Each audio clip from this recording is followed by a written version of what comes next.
Hello Internet, James Allen from Out of 8, and today I'm playing Leviathan Warships, an online turn-based strategy game where you control several naval ships.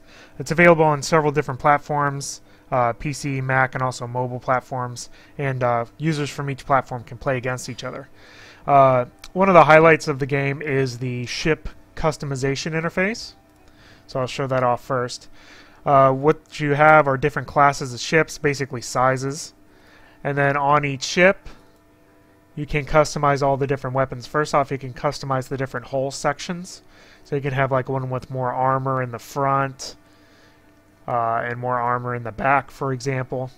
And then you can put a bunch of different items on them. You have mines and smoke grenades and shields. I'll put a shield on this one. Radar. And then different types of offensive weaponry. You have rockets, which are one of the better ones in my opinion. You have guns that automatically fire on their own. And railguns, stuff like that. So there's a limit to it.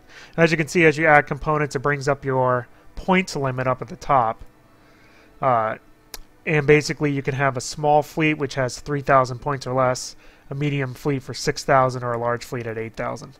Luckily, none of the components are locked from new players, so you can add anything you want the first thing when you play the game.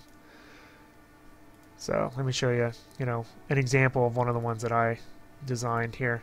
So I have one with the scout, where I have a radar with him and a couple of light guns, and then I have two of the same ship.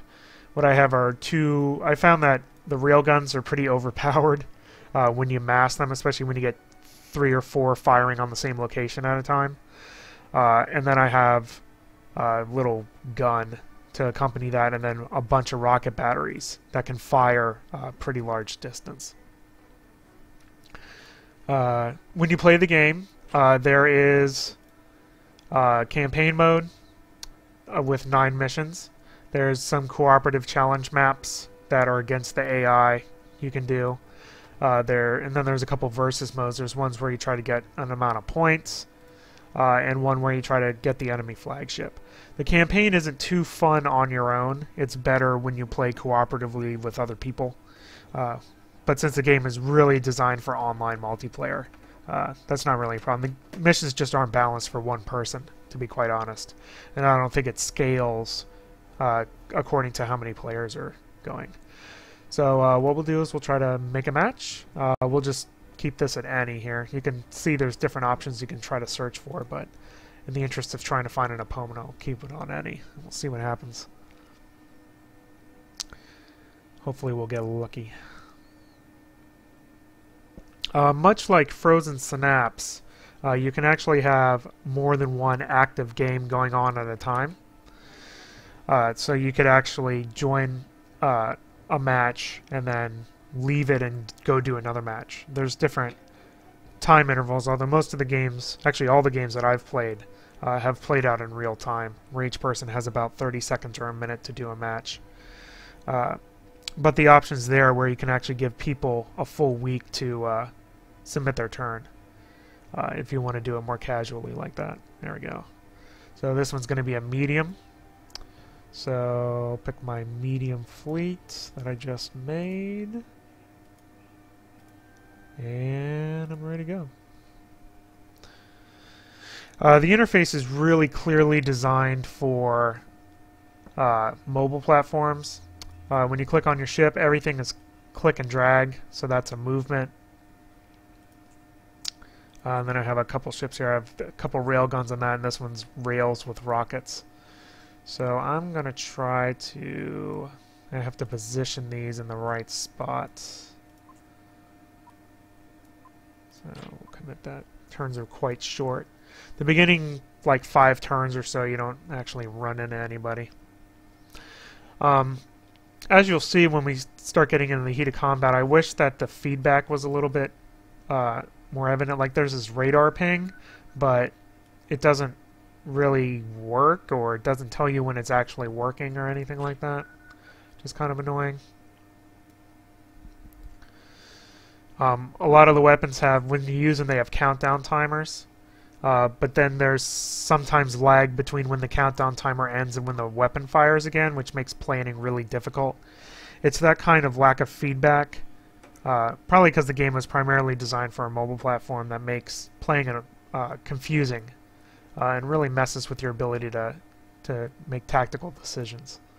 So, like, I did my radar thing, but it didn't ping where the enemies are. So I have no idea if it's working, when it's going to decide to work. I don't know. So, alright, so what do I need to do? I need that guy actually to turn around. So move him up here. And this guy's okay where he's at. When you click on the plus sign, you just click and drag another waypoint like that. Let's see if we can find these guys. I'm going to try to position them out here so they can use their railguns. Let's see. All right, let's just do this here. So actually, I'll probably move him here. Kind of like that. We'll see if we can find these guys and shoot some rockets at them. Overall, the weapons are pretty well balanced. In addition to the ship sizes. The bigger ships that have more weapons move a lot slower, so they're vulnerable against certain types of weapons. Found that the rockets and the railguns are a little bit too effective, especially when compared against the original standard cannons. So we're going to have this guy. Actually, I do want him to move. And then flip around. Like that. He's okay, though. Let's drag him out. Alright, I'm going to try to find these guys here. Wish my radar would work. That'd be nice. I don't know where this guy is. Oh, there we go. Alright, time to roll. I see you. Alright, and move him out of the way. Alright. So, rocket time. You can see the green area is the place that the rockets can fire. These little tooltips, this game has some bugs. These tooltips kind of stick around and obscure your your view range. I'm going to run out of time here. There go the rockets. Hi, have some rockets, buddy. Boom, boom, boom, boom, boom, boom, boom. As you can see, I disabled a couple of his weapons, which is kind of nice. So he can't use them, actually. I moved this guy a little bit too far out of the way. And I'm going to railgun about where he was. Hope that I hit him. So this guy actually needs to move a little bit more, because those rocks are going to be in the way of his railguns. I really need my scout to radar some more. There he is again. Thanks for showing up.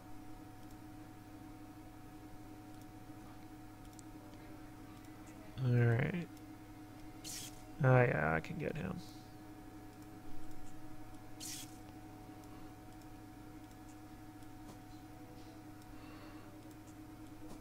"30-second turns are a little bit too short, especially when I have to deal with these tooltips in the way of my ship.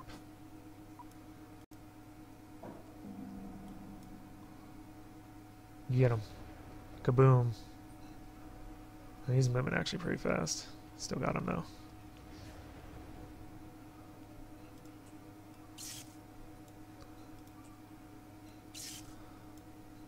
So there's some good tactics in the game. Now see, like the countdown timer on the rail is 2.6, but it's not going to fire in 2.6. I think that's like, and then it has a charge, but it doesn't actually tell you what the charge is. I need to turn my shields on. Yeah.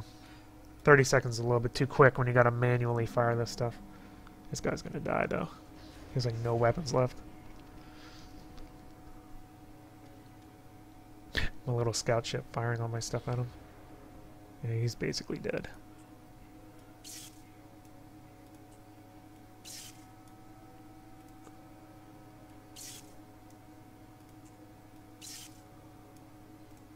I wonder if that's his only ship. Yeah, I know it's a rocket battery. It says rocket on it. So there's little bugs like that. Like for a while I was getting crashes when the game ended. At the end of the game, which it didn't really matter then, but... Yeah, there we go. Lost my scout, though. Alright, so I gotta find where his other ship is.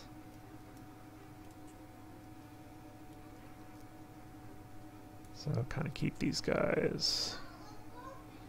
I'm just gonna keep that guy there, and I'll use my other ship for, scouting a little bit. Unfortunately, I lost my scout. He has my radar range. Up there he is behind me.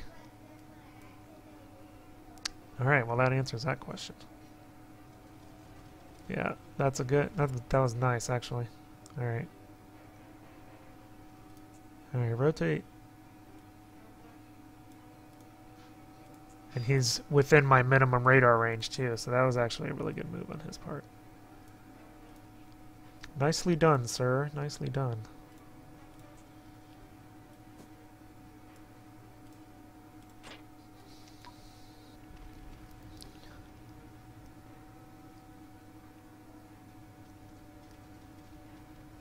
That was very nicely done, I must say. Alright. You and me, kid. Yeah. There we go. That was pretty good. Nice flanking job. So there you go. I mean, that's the game. All the games kind of play out like that. Nice flanking, jerk face. So there you go.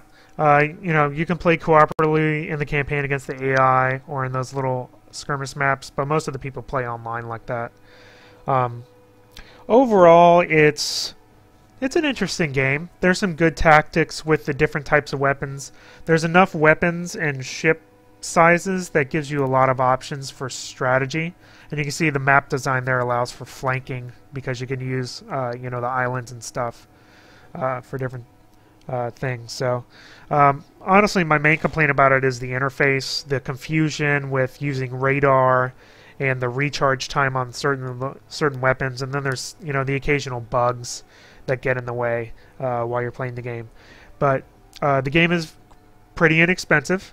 And it delivers some good tactical game, and I think this game will be really good on a mobile device, where people are kind of used to limited information. They probably won't complain about the same type of things that I did. So that's a look at Leviathan Warships, and that's all I have for today. Till next time, bye now.